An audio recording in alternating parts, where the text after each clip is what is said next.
right, hey, what's up, everybody? And then here I am, Jamie Comrie, with the Week 4 report here, the Commish report. And Week 4 was an insane week. Kept me on the edge of my seat the whole week, all day Sunday, all night Sunday night, all night Monday night, right until the very end. But we'll get to that. And we'll start off by reviewing the week that was, and then we will be previewing the week to come. And then after that, we will go over the standings as they stand at this point. So, first of all, we'll start off with the matchup of the week. That would be Revis and Butthead at New Hampshire Madmen. Revis and Butthead win 118-117. Revis and Butthead, my brother Chris's team, had a great performance by Reggie Bush in the early afternoon games on Sunday.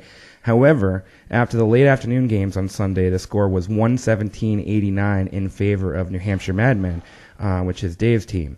And the Madmen had no more players left to play at that point. But the story of this game was Revis and Butthead needing 28 points from tight end Jimmy Graham of the New Orleans Saints on Monday night versus Miami in order to win. Jimmy Graham, a tight end, mind you, had a career night on Monday night, getting 29 points and sealing the deal for the Revis and Butthead team, who takes out and edges out one of the undefeated teams and improves to 3-1 and wins 118-117. Just barely squeaked by with that 29-point performance from Jimmy Graham, and probably one of the greatest comebacks in fantasy football history, in my opinion.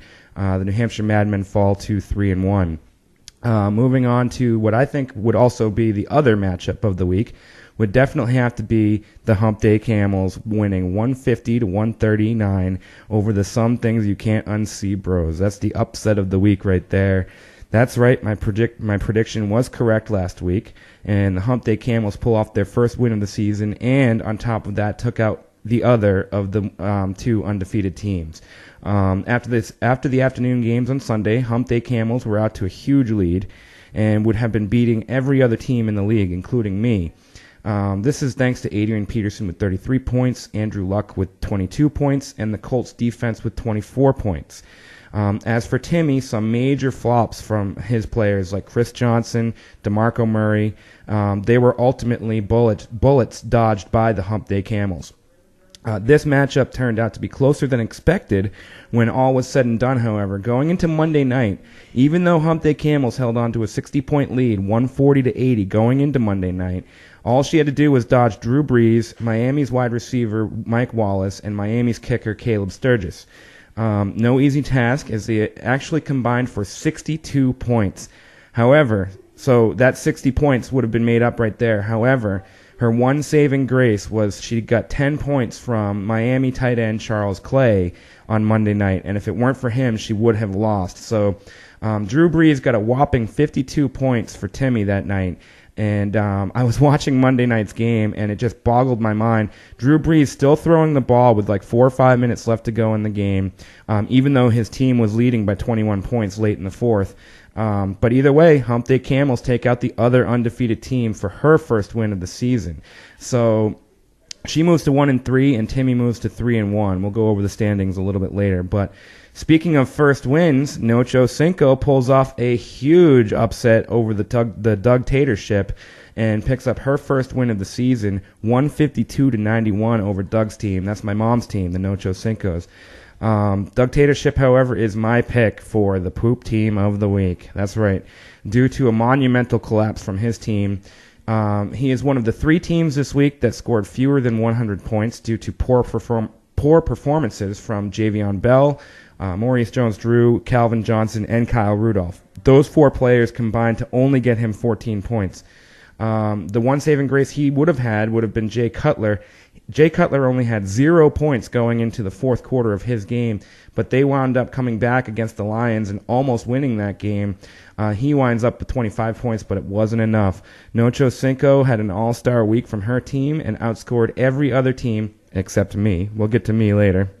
On the heels of great performances from Phillip Rivers, gave her 44 points, and Tony Gonzalez against the Patriots in a losing effort on Sunday night got 31 points for her.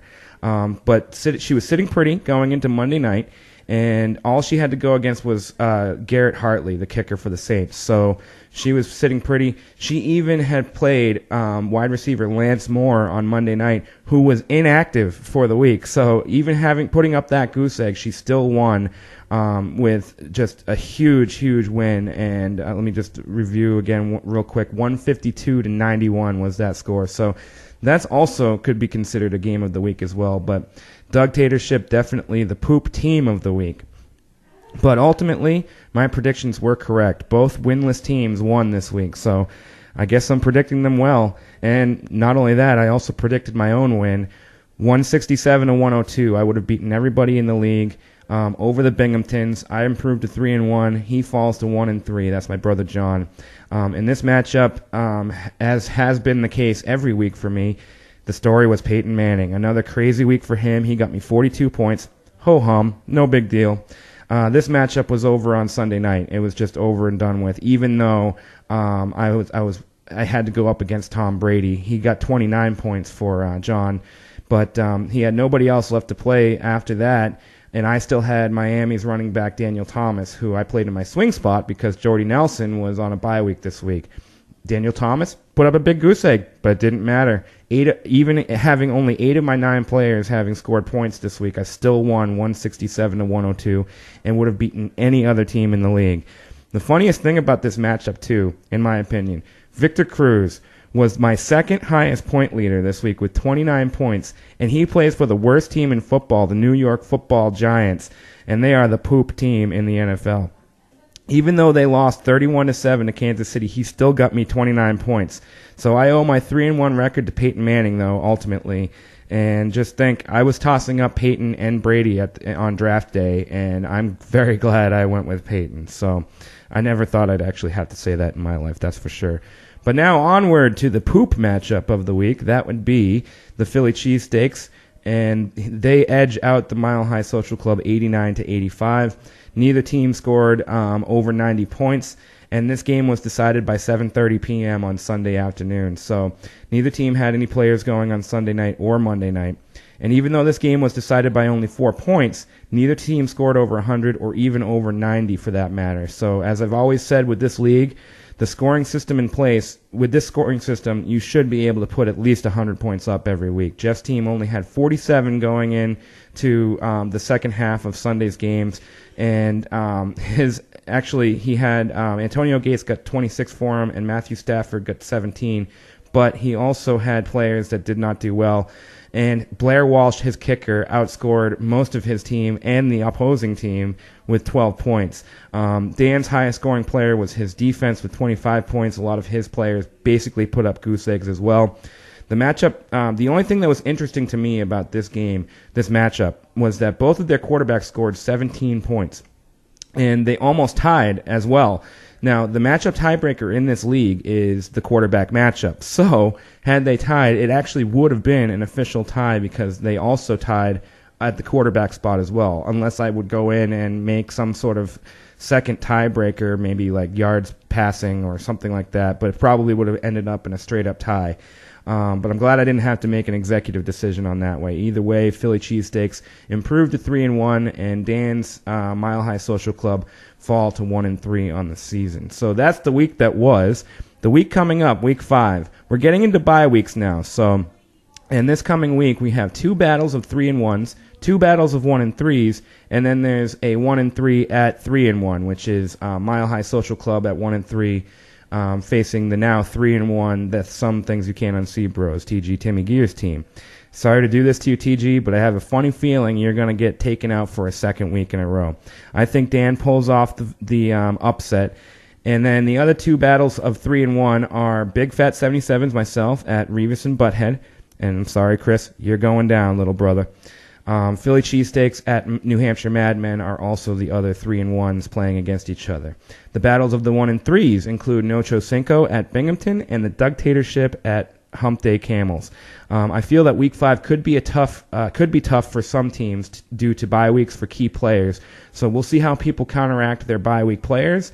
The only prediction I have for Week 5 is, I'm sorry, Chris, Revis and Butthead is going to be pig-piled by the Big Fat 77s. You're going to be my next victim. So coming up here, I'm going to show you guys the standings, but that's going to do it for the Week 4 report. Make sure you tune in next week for the Week 5 report. And here come the standings. I'm Jamie Comrie signing off, and I'll see you later. After Week 4, you're either one of the 5 teams at 3-1 or one of the 5 teams at 1-3. In the Shiva South Division, the Some Things You Can't Unsee Bros are sitting at the top at 3-1. While in the North, it's a 4-way tie at 3-1. However, the points 4 tiebreaker goes as follows: Big Fat 77s, Revis and Butthead, New Hampshire Madmen, and the Philly Cheesesteaks. Binghamton, with a loss this week, sits in the basement of Shiva North at 1-3. As for the South Division, there's a 4-way tie for second place. However, the points 4 tiebreaker splits it this way: Mile High Social Club, Hump Day Camels, Nocho Cinco, and lastly, the Dugtatorship. With it looking like this, next week will most likely bring some major movements in these standings.